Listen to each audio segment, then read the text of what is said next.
কতটা পারফেক্ট হয়েছে তাই না? আসসালামু আলাইকুম এভরিওয়ান। চায়ের সাথে খাওয়ার জন্য আজকে আমি আপনাদেরকে তৈরি করে দেখাবো মুচমুচে খাস্তা নিমকির রেসিপি। এইভাবে এই নিমকিটি তৈরি করে আপনারা পুরো 1 মাস এটাকে সংরক্ষণ করে খেতে পারবেন। এটা কিন্তু পুরো 1 মাসই মুচমুচে থাকবে। অন্য যে কোনো নিমকির চেয়ে এই নিমকিটা কিন্তু বেশি মুচমুচে হয় এবং খেতেও কিন্তু ভীষণ মজা হয়। এই নিমকিটি তৈরি করার জন্য প্রথমে আমার একটি ময়দার ডো তৈরি করে নিতে হবে, আর এই জন্য আমি এখানে 1 কাপ পরিমাণ ময়দা নিয়ে নিলাম। আর সাথে অ্যাড করব সামান্য পরিমাণে লবণ। এখন এখানে অ্যাড করব 1 চামচ পরিমাণ কালো জিরা। অ্যাড করছি সামান্য পরিমাণে চিনি, তবে চিনিটা চাইলে আপনারা স্কিপ করতে পারেন। এখন সবগুলোকে একসাথে খুব ভালোভাবে মিশিয়ে নেব। শুকনো উপকরণগুলোকে একসাথে খুব ভালোভাবে মেশানোর পর আমি এখানে 2 টেবিল চামচ পরিমাণ সয়াবিন তেল অ্যাড করেছি। এখন সয়াবিন তেলটাকে খুব ভালোভাবে এই ময়দার সাথে মিশিয়ে নিতে হবে। এরপর হালকা গরম পানি দিয়ে আমি একটা ডো তৈরি করে নেব। অল্প অল্প করে পানি দিয়ে আমি এই ডোটা তৈরি করে নেব। আপনারা যদি এখানে হালকা গরম পানিটা ব্যবহার করেন সেক্ষেত্রে ডোটা দিয়ে রুটি বেলতে সহজ হবে। প্রথমে অতিরিক্ত পানি দিয়ে ডোটা তৈরি করতে যাবেন না, সেই ক্ষেত্রে ডোটা কিন্তু স্টিকি হয়ে যেতে পারে। এই ডোটা স্টিকিও হবে না, আবার একদম শক্তও হবে না, একটু সফট করে এই ডোটা তৈরি করে নিতে হবে। এখন এই ডোটাকে আমি 15 থেকে 20 মিনিটের মতো রেস্টে রেখে দেব।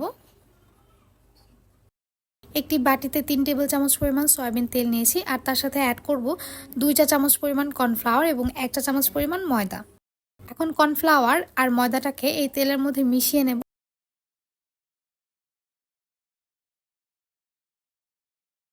মেশানোর পর যখন এমন একটি কনসিস্টেন্সি চলে আসবে, ঠিক তখন এটাকে একটা সাইডে আমি রেখে দেব। 20 মিনিট পর ডোটাকে আমি এইভাবে 4 ভাগ করে কেটে নেব এবং প্রত্যেকটা ভাগ দিয়ে আমি একটা করে পাতলা রুটি বেলে নেব। ডোটাকে 4 ভাগ করার পর আমি এটাকে আরও 5 মিনিট রেস্ট রেখে দিয়েছিলাম। এতে করে খুব ইজিলি রুটিটা বেলা যাবে। যতটা সম্ভব পাতলা করে এই রুটিগুলোকে বেলে নিতে হবে। আমার রেসিপিগুলো যদি আপনাদের ভালো লেগে থাকে তাহলে প্লিজ আমার চ্যানেলটি সাবস্ক্রাইব করে যাবেন এবং লাইক শেয়ার কমেন্ট করে আমার পাশে থাকবেন আশা করছি।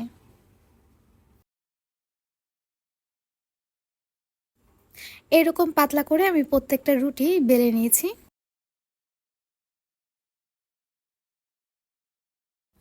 কর্নফ্লাওয়ার, ময়দা এবং তেল দিয়ে যে মিশ্রণটা তৈরি করে রেখেছিলাম সেটা একটা রুটির ওপর এভাবে চারদিকে ছিটিয়ে দিচ্ছি। চামচের সাহায্যে এটাকে না ছিটিয়ে দিয়ে হাত ব্যবহার করলে সবচেয়ে বেশি ভালো হয়। আমি হাত দিয়ে চারপাশে এটাকে মেখে দিচ্ছি। এরপর হালকা একটু ময়দা আমি উপরে ছিটিয়ে দিচ্ছি, আর তারপর আমি আরও একটা রুটি এটার উপর দিয়ে দিচ্ছি। রুটিটা যদি একটু ছোট হয়ে যায় তাহলে এইভাবে হাত দিয়ে এটাকে টেনে টেনে নিচের রুটিটার সাথে লাগিয়ে দিতে হবে। সেম প্রসেসটা ফলো করে বাকি যে 2টা রুটি আছে সেটাও আমি এইভাবে একটার উপর একটা লাগিয়ে দেব।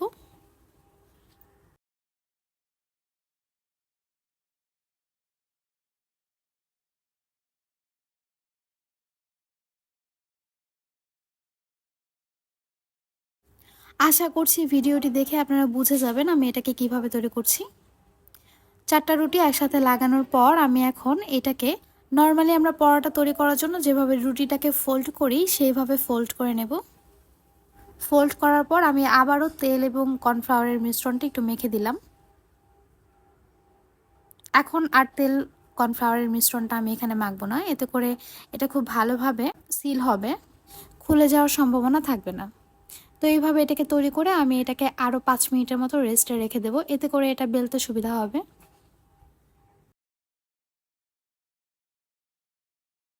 5 মিনিট রেস্টে রাখার পর আমি এখন এই রুটিটাকে আলতো হাতে বেলে নেব। এটাতে প্রেসার দিয়ে কিন্তু বেলা যাবে না, একদম আলতো হাতে এই রুটিটাকে একটু পাতলা করে বেলে নিতে হবে। তবে এই ক্ষেত্রে একদম পাতলা করে বেলতে হবে না, মোটামুটি রুটির মতো করে বেলে নিলেই হবে। এখন একটি ছুরির সাহায্যে আমি এই নিমকিগুলোকে কেটে নিচ্ছি। এইভাবে নিমকি তৈরি করলে সেটাতে কিন্তু সময় কম লাগে। আপনারা যদি আলাদা আলাদা করে নিমকি তৈরি করতে যান সেক্ষেত্রে প্রত্যেকটা নিমকি তৈরি করার আগে আপনাকে কিন্তু আলাদা করে এটাকে বেলে নিতে হবে। তবে এইভাবে নিমকি তৈরি করলে আপনারা একবার বেলেই নিমকিগুলোকে কেটেই কিন্তু ভেজে নিতে পারবেন। 1 কাপ ময়দা দিয়ে এখানে কিন্তু প্রায় 30টার মতো নিমকি আমি তৈরি করে নিয়েছি। এখন এই নিমকিগুলোকে আমি ভেজে নেব। এই জন্য কড়াইতে তেল গরম করে নিয়েছি, তবে অতিরিক্ত কিন্তু গরম করিনি। অতিরিক্ত তেল গরম করে নিমকিগুলো ভাজতে গেলে ওপর থেকে আগেই কালার চলে আসবে, কিন্তু ভেতরটা কিন্তু ভাজা হবে না। নিমকি ভাজার ক্ষেত্রে তেলটাকে হালকা গরম করে তারপর নিমকিগুলোকে ছাড়তে হবে। আস্তে আস্তে এই নিমকিগুলো কিন্তু এমনি এমনি উপরে ভেসে উঠবে। মিডিয়াম আঁচে করে আমি নিমকিগুলোকে আস্তে আস্তে করে ভেজে নিচ্ছি। যেহেতু এটাতে অনেকগুলো লেয়ার আছে, তাই নিমকিগুলোকে খুব বেশি নেড়ে চেড়ে ভাজা যাবে না, তাহলে লেয়ারগুলো কিন্তু খুলে যেতে পারে। আপনি নিমকিটা কিভাবে ভাজবেন সেটার উপর কিন্তু ডিপেন্ড করে আপনার নিমকিটা কতটা ক্রিস্পি হবে। তাই আমি এখানে যেভাবে ভেজে নিয়েছি আর যেভাবে আপনাদেরকে বলে দিয়েছি সেটা ফলো করেই কিন্তু নিমকিগুলোকে ভেজে নিতে হবে। মিডিয়াম আঁচে নিমকিগুলোকে আমি ভাজার পর যখন এরকম কালার চলে আসবে তখন আমি এটাকে তুলে ফেলবো। চায়ের সাথে খাওয়ার জন্য এরকম নিমকি হলে কিন্তু আর কিছুই প্রয়োজন হয় না। আর এই নিমকিগুলো খেতে কিন্তু ভীষণ মজা হয়েছিল। আমি আপনাদেরকে একটা নিমকি ভেঙে দেখাচ্ছি।